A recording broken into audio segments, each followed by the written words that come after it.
अस्सलाम वालेकुम साथियों मैं सैयद आरिफ वक़फ़ सेवा मंच से। मेरा मोबाइल नंबर है 9920080022।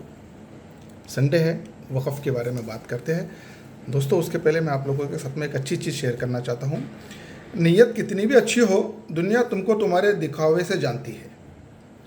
नीयत कितनी भी अच्छी हो, दुनिया तुमको तुम्हारे दिखावे से जानती है। और दिखावा कितना भी अच्छा हो, अल्लाह आपको आपकी नीयत से जानता है। साथियों, इसके लिए मैं हमेशा आप लोगों से अपील करता हूँ कि आप अपनी नीयत, अपनी सोच, अपने अखलाक, अपने लफ्ज़ ज़रा सोच समझ के इस्तेमाल कीजिएगा। दोस्तों चलो, आज आप लोगों के साथ में बात करना है। तो मेरा सब्जेक्ट है सबसे पहले वक़फ़ ट्रिब्यूनल। उसके पहले मैं मेरा डिस्क्लोजर देना चाहता हूँ कि मैं जो बात कर रहा हूँ, ना ही किसी को बदनाम करने के लिए, ना ही किसी को नीचा दिखाने के लिए, ना ही किसी को इंसल्ट करने के लिए। मैं मेरा नॉलेज आप लोगों के साथ में शेयर कर रहा हूँ। और ये वीडियो बनाने का मेरा मकसद यही है कि जिन लोगों के जो डिस्प्यूट्स है वक़फ़ के अंदर, मुतवल्ली के डिस्प्यूट होते हैं, प्रॉपर्टी के जो भी डिस्प्यूट होते हैं, तो हम कहाँ जाते हैं? वक़फ़ ट्रिब्यूनल में जाते हैं। तो जिन लोगों के भी डिस्प्यूट ट्रिब्यूनल में चल रहे हैं या जाना ट्रिब्यूनल में लेके जाना चाहते हैं, या तो जो मेरे साथी है, मेरे दोस्त है जो वक़फ़ ट्रिब्यूनल में प्रैक्टिस करते हैं, ये वीडियो के मार्फत में उन लोगों को मेरी नॉलेज और एक्ट क्या कहता है वो शेयर करना चाह रहा हूँ। ठीक है दोस्तों, मेरा लिमिटेड नॉलेज है, मैं मानता हूँ, लेकिन मुझे ऐसा लगता है कि मेरे नॉलेज से अगर आपको फ़ायदा होता है तो डेफिनेटली मुझे मेरा जो नॉलेज है, मेरा जो इल्म है, आपके साथ में शेयर करना चाहिए। ठीक है दोस्तों, तो मैं स्टार्ट करता हूँ। वक़फ़ एक्ट 1995, उसका जो अमेंडमेंट हुआ था 2013 में, उससे लेकर साथियों सेक्शन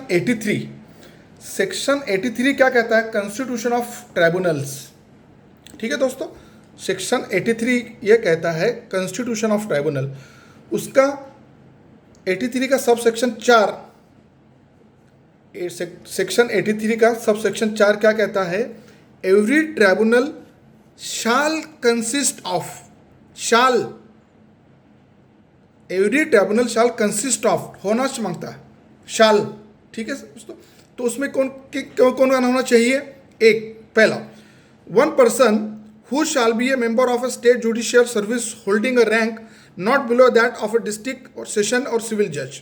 ठीक है दोस्तों, पहला हो गया। दूसरा, one person who shall be an officer from the state civil services equivalent in the rank to that of the additional district magistrate. And third, one person having knowledge of Muslim law and jurisprudence member. ये तीन लोग होने चाहिए, ये तीनों की तीनों होना चाहिए, शाल है। Every tribunal shall consist of, this is very important दोस्तों। आज मैंने देखा है हमारे महाराष्ट्र का वक़फ़ ट्रिब्यूनल के अंदर पिछले 3 साल से, जहाँ तक मैं समझ रहा हूँ, पहले खालिद अरब साहब जब से रिटायर्ड हुए उसके बाद में 2 ही मेंबर कंस्टिट्यूट करके काम चला रहे हैं। तो मैं मेरा नॉलेज आपके साथ में शेयर करना चाहता हूँ। जहाँ तक मैं समझता हूँ कि वक़फ़ ट्रिब्यूनल में 3 मेंबर होना चाहिए। कौन से होना चाहिए मैं ये नहीं कह रहा हूँ, मैं ये कह रहा हूँ कि 3 मेंबर होना चाहिए। ठीक है, अगर 3 मेंबर नहीं है, कोई भी 2 मेंबर अगर है, तो उनकी दी गई जो ऑर्डर्स है, क्या वो ऑर्डर्स लीगल है, वाइड है, वो वैलिडिटी के अंदर बैठते हैं कि नहीं बैठते हैं, मैं इस पर बात करेंगे आज दोस्तों। और मैं जो बात करूंगा, आप लोगों को पता है कि मैं हमेशा डंकी की चोट पर बात करता हूँ, एक्ट के तहत बात करता हूँ। तो मैंने आपको एक्ट क्या कहता है बता दिया दोस्तों। ठीक है दोस्तों, अब जरा सा अगर आप इसको वाकई में सीरियसली लेना चाह रहे हो तो पेन और पेपर लेके बैठिएगा, क्योंकि मैं जो जजमेंट आपके साथ में बताऊंगा, आपको बोलूँगा, वो जजमेंट को आप फॉलो करना है दोस्तों। क्योंकि वो जजमेंट के अंदर कहा है कि any 2 member of the tribunal delivers the order shall be wide and illegal. मैं बता रहा हूँ उसको, मैं जजमेंट में बताऊंगा। जो ऑनरेबल हाईकोर्ट के जस्टिस साहब ने जो वर्डिंग लिखी है, मैं वो भी पढ़ के बताऊंगा। लेकिन आप लोगों से गुजारिश करता हूं कि आप यकीनन अगर ट्रिब्यूनल में प्रैक्टिस कर रहे हो, या आपके कुछ केसेस ट्रिब्यूनल में चल चुके हैं या चल रहे हैं, आपको उस जजमेंट आपके खिलाफ अगर आया है, तो आप अगर उसको चैलेंज कर चुके हो या करने वाले हो, तो मेरिट में ना करते हुए आप उसके टेक्निकलिटी के ऊपर चैलेंज कर सकते हैं। ठीक है दोस्तों, पहला judgment honourable Allahabad high court. ठीक है दोस्तों, मैं पढ़ता हूं। केस का नाम है, टाइटल है writ C number 30948 of 2016, writ CN number 30948 of 2016। Title है Shah Alam versus Union of India and 7 others. Title फिर पर सुन लीजिएगा दोस्तों, Shah Alam versus Union of India and 7 others. ये जो जजमेंट दिल्ली ने डिलीवर्ड किया है डबल बेंच का है। दोनों जस्टिस का नाम मैं बताता हूँ। पहले है justice VK Shukla, acting chief justice, और दूसरे जस्टिस का नाम है ऑनरेबल महेश चंद्र त्रिपाठी। ये दोनों जज साहब ने ये जो जजमेंट डिलीवर्ड किया है 29 जुलाई 2016 को, यानी कि अभी 6 साल पहले किया है। ये जजमेंट के अंदर इन्होंने कैटेगरिकली कहा है कि 2 बेंच के जो ट्रिब्यूनल के जजमेंट्स है दो totally illegal and null and void. आप पढ़ लीजिएगा, ये काफ़ी बड़ा 12-15 पेज का जजमेंट है। इसके अंदर तो बड़े बड़े लोग भी खड़े हुए थे, बड़े बड़े लोग, जैसे कि मुच्छाला साहब है, वो लोग भी, मतलब जहाँ तक मैं समझ रहा हूँ मुच्छाला साहब मेरे ख्याल से वही है, क्योंकि उन्होंने इसके ऊपर ऑनरेबल जस्टिस साहब ने लिखा है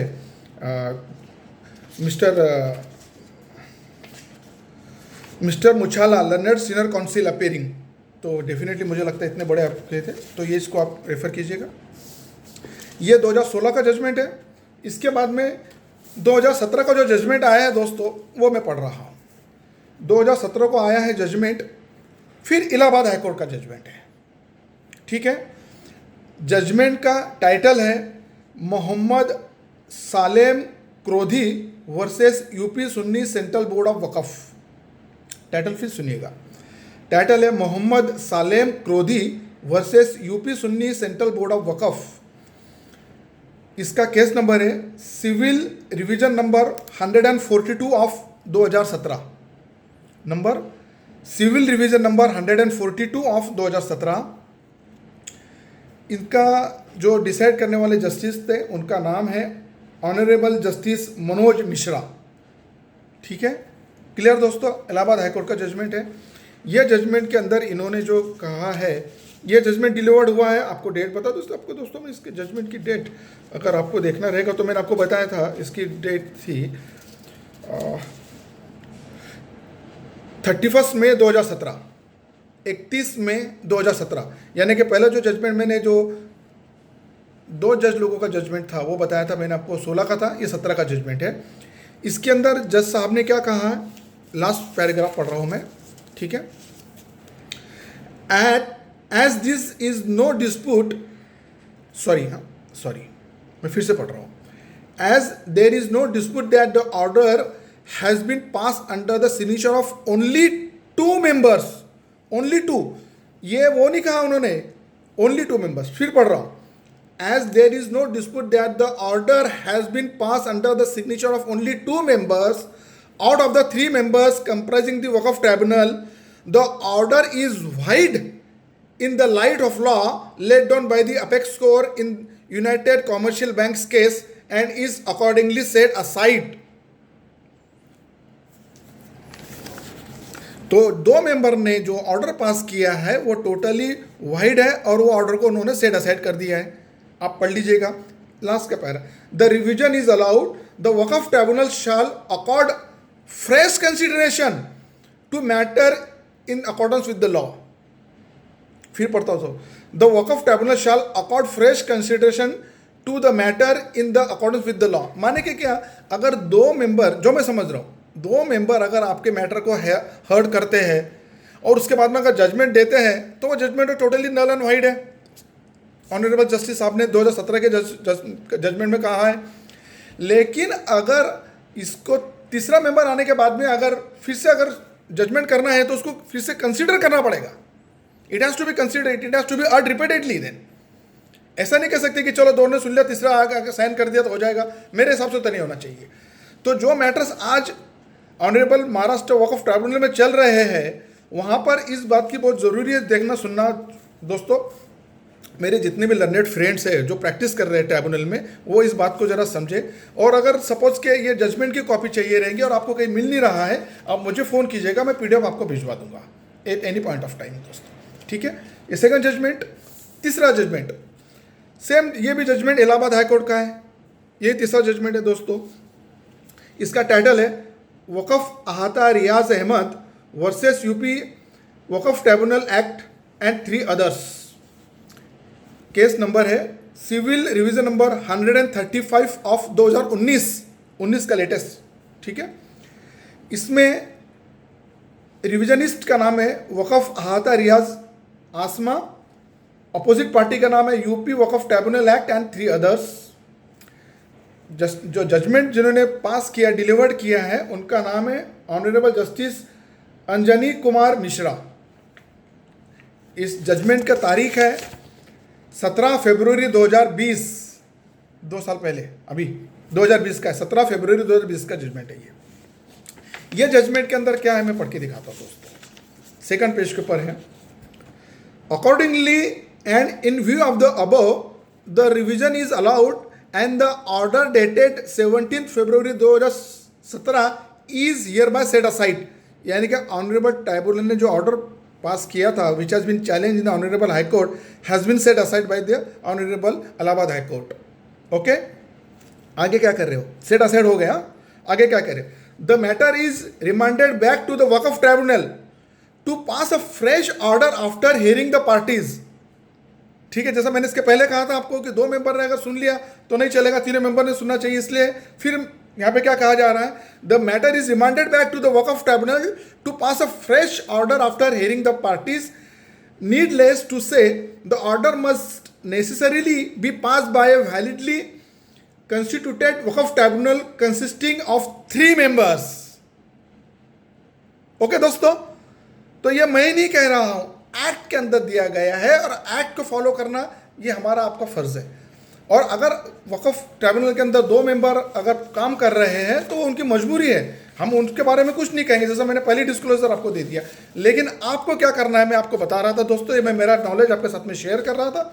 इसके बारे में अगर आप लोगों को किसी को भी कोई भी अगर इन्फॉर्मेशन चाहिए तो रेडीली वो मेरे पास अवेलेबल है, मैं आपको फॉरवर्ड कर दूंगा।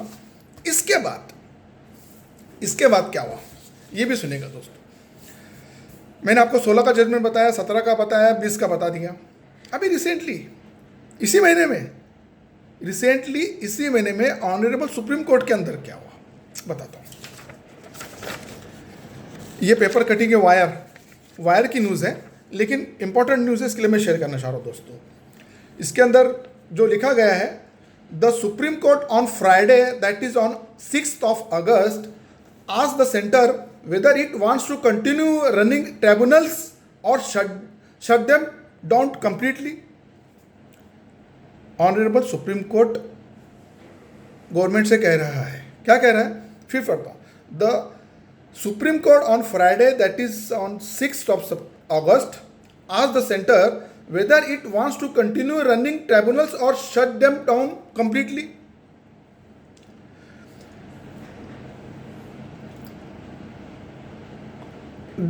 ऑनरेबल सुप्रीम कोर्ट आगे कह रहा है, sorry state of affairs a 2-judge bench comprising Chief Justice N.V. Ramanna pointed out that there are vacancies of 20 presiding officers, 100 judicial members and 111 technical members across various tribunals in the country. We don't know what is the stand as you want to continue to tribunals or close it down, Ramanna asked Solicitor General Tushar Mehta। तो ये जो चीज़ें जो मतलब tribunals के अंदर जो vacancies है, ये चीज़ को भी ऑनरेबल सुप्रीम कोर्ट ने नोटिस करके सेंट्रल गवर्नमेंट को कहा है कि आप पूरा ट्राइब्यूनल्स को बंद करना चाह रहे हो, आप ये जो वैकेंसीज क्रिएट हो गई इसको क्यों नहीं भरना चाहते हो। इसलिए उन्होंने सुप्रीम कोर्ट ने सेंट्रल गवर्नमेंट से भी इसका रिप्लाई मांगा है। तो इसका मतलब है दोस्तों कि ये बहुत सीरियस चीज़ है।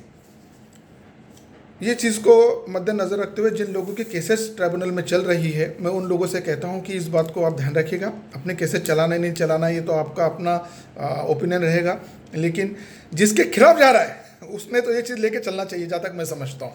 ठीक है दोस्तों, मैं बहता पानी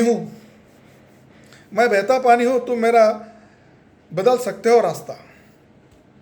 मैं बहता पानी हूँ, तुम मेरा बदल सकते हो रास्ता, मेरी मंजिल नहीं बदल सकते। मुझे डिस्ट्रैक्ट करने की कोशिश मत करो। दोस्तों, मैं समझ रहा हूँ आपके हरकतों को, एक्ट को, सबको, लेकिन सैयद आरिफ है बॉस, कोई खिलौना नहीं है ना। और मेरी नीयत, मैंने जैसा पहले बताया था कि नीयत, सोच, लफ्ज़ और अखलाक सही होने चाहिए। मेरी नीयत साफ़ है, आज तक अल्हम्दुलिल्लाह दामन पे दाग लगने नहीं दिया, और इंशाअल्लाह ताला आप लोगों की दुआएं और आप लोगों के साथ रहेंगे तो इंशाअल्लाह ताला आगे भी इसकी कोशिश करूँगा दोस्तों। बाकी अल्लाह ताला मेरी नीयत को ऐसे ही रखे, बस आमीन। बड़ा आदमी बनना अच्छी बात बड़ा आदमी बनना अच्छी बात है, पर अच्छा आदमी बनना बहुत बड़ी बात है ना दोस्तों। तो ये सब कहते हुए मैं आप लोगों से विदा लूँगा, लेकिन उसके पहले मुझे जो इन्फॉर्मेशन मिली है कि वक्फ बोर्ड की जो मीटिंग है वो 1, 2 और 3 को रखी गई है महाराष्ट्र के अंदर। इसके लिए मैं दूसरे विषय ना लेते हुए मैं आप लोगों के नॉलेज बढ़ाने के लिए इन्फॉर्मेटिव वीडियो बना रहा हूँ। मैं इस वीडियो के तहत हमारे महाराष्ट्र वक्फ बोर्ड के जो चेयरमैन है ऑनरेबल वजाद मिर्ज़ा साहब, उनको अपील करता हूँ कि मिर्ज़ा साहब, मैंने जितने भी इसके पहले के वीडियो बनाए थे, मैंने जो भी आपसे अपील की थी, जो भी रिक्वेस्ट की थी, मैंने आपको लेटर्स भेजे थे, तो आपसे हम्बल रिक्वेस्ट है, अगर आप मेरे लेटर्स को कंसिडर करके जो लीगली एक्ट कर सकता है आप कर लीजिएगा। इतनी मैं आपसे अपील करता हूँ दोस्तों। इतना बोलते हुए मैं मेरा वीडियो यहाँ कंप्लीट करता हूँ। आप लोगों से गुजारिश करता हूँ, आप अपनी फैमिली का ख्याल रखें, आप अपने लिए, अपनी फैमिली के लिए दुआ करें, दुआ में मुझे भी याद रखें। फ़ी अमानिल्लाह, do take care of yourself. अल्लाह हाफ़िज़।